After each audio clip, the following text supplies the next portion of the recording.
માતાજી મેલડી એક કડીમાં સાહેબ જેમ આપણી જોગમાં અહીંયા કાળિયાના બીડમાં મેલડી બેઠી ને એમ આપણે રામપરાના ભુરિયાના વડે ભગવતી મેલડી બેઠી છે. એ સાહેબ આજની તારીખમાં 365 દિવસ દીવ ઉગે મેલડી આવે છે. 365 દિવસ આ યુગમાં મેલડી ને આવે છે સાહેબ. વર્ષો પહેલા સાહેબ જે તે સમયે સાહેબ ઉજળ ટીંબો જેથી બન્યો ને તેથી મેલડી આવી અને વાળા હાકના રાવળદેવને કીધું હતું કે 2 ટાઈમ ધૂપેલિયું ફેરવવાનું ન ભૂલતા, કાયમ દીવ ઉગે ને રાણી શીકો દેવા હું મેલડી અહીંયા આવીશ. આ વાતોને વર્ષો વ્યાઈ ગયા છે પણ બાપુ આજની તારીખમાં હજી એક દિવસ એવો નથી ઉગ્યો કે રાણી શીકો દેવા રામપરે મેલડી આવી ન હોય સાહેબ. સાહેબ ઘણા એમ કે મેલડી કેવી છે, મેલડી શું કરી દે, મેલડી કેવા હોય જોવા છે તો બહુ આઘા નહીં રામપરા મોકલી દેજો સાહેબ.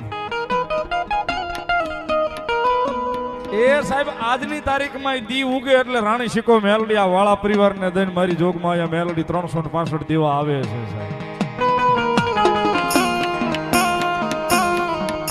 તેથી સાહેબ બે વચન લાલા બાપા આવ્યા હતા. આ જે પરિવાર જે જેનો ખોળી હાજરી છે એના પરિવારમાં એના વડીલોને 2 વચન મેલડી આપ્યા હતા કે એક દી ઉગે એટલે ખીસડાનો લાપસીનો કોળિયો હું મેલડી જમાડવા આવીશ. જે તે સમય હમણાં 2, 5, 10 વર્ષથી બધું માણા ત્યાં જવા મળ્યું એટલે લાપસી અને ખીસડો બધા કરવા મળ્યા એટલે કદાચ હવે એને મળે. પણ ઈ સમયમાં જેથી કોઈ ત્યાં જાતું નહીં સાહેબ, વાહન વ્યવહાર હજી નથી એમ.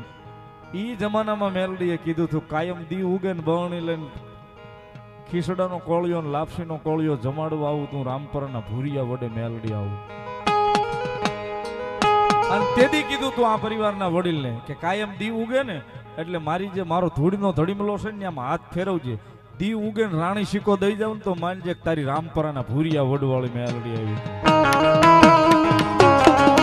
આ વાતું માતાજી કહીને ગયા એને વર્ષો વ્યાઈ ગયા છે પણ આજની તારીખમાં હજી સાહેબ એનું ચેતન નાન્યા છે. હમણાં વચ્ચે આપણે કોરોનાની મહામારીમાંથી બધા બહાર નીકળ્યા એટલે રામપરા ગયો ભૂપત બાપુ બેઠો તો વાત કરતો તો મેં બાપુ રોડે કોઈને માણસને નહોતા નીકળવા દેતા તો બહણી આવી જતી હતી એમ ખીસડાની લાપસીની. મેં જ પૂછ્યું બાપુને, મને કે સંજયભાઈ અમે બધા માતાજી પાસે બેઠા હોય કોઈ પગે લાગવા આવતું નહોતું. એટલે અમને ક્યારેક એમ થતું કે 10 વાગી જાય 11 વાગી જાય એટલે અમને એમ થાય કે ના ના માતાજીનું વચન ઉયું જાય છે. પણ ભાઈ 10, 11 અને 11:30 નો ટકોરો થાય ને ક્યાં તો ક્યાંકથી બહણી આવી ગઈ હોય ખીસડાની લાપસીની મેલડી જમાડ્યા વગરનો રવા દે. એ મેલડી જમાડ્યા વગરનો રવા દે સાહેબ. અને આજની તારીખમાં સાહેબ એ ધોળીનો ધડીમલો છે ને સાહેબ હજી એમણામ છે. ભૂરિયો વડ હું તમે જે કહી છે ને ભૂરિયો વડ એ 20 વર્ષ જૂનું 20 દર ખાઈ ગયેલું લોયાણી ગયેલું ધોહરું છે એને મેલડીએ રોપાયું હતું. અને એક પલવારમાં જેમ આ વાયરમાં વીજળીનો કરંટ આવે ને એમ ધરતીની માલિપા કરંટ આવ્યો હતો. ખાલી આંખ બંધ કરી અને ઉઘાડી અને એક પલ કહેવાય એક પલવારની માલિપા મારી ભેખની મેલડીએ લીલું કરીને દીધું હતું સાહેબ, લીલું કરી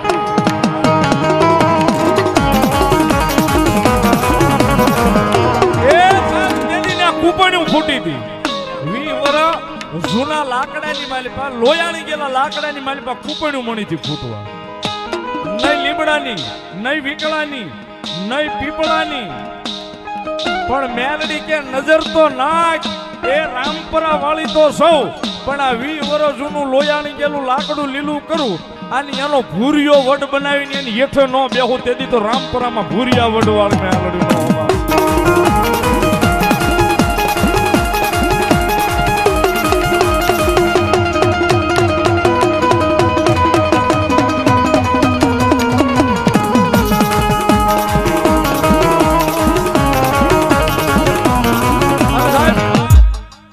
મેલડીની માંડું એટલી ઓછી પડે પણ મૂળ આજે પણ સાહેબ દીવ ઉગે એટલે મારી મેલડી રામપરા ધક્કો ખાય છે. આ પરિવારને રાણી શીકો દઈ જાય છે.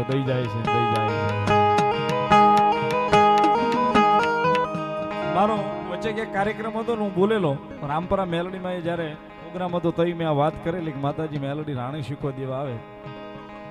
વચ્ચે ક્યાંક પ્રોગ્રામ હતો ને ભાઈ મને પૂછેલું મને કે સંજયભાઈ સાચી વાત છે ખરેખર મેલડીમાં રાણી શીખો દેવા આવે? મેં મારી વાત ઉપર ભરોસો ન આવતો હોય તો રામપરા બહુ આઘું નથી, મેલડીમાં જઈ આવો ને જરાક પૂછતા આવો પછી મને કયો કીધું.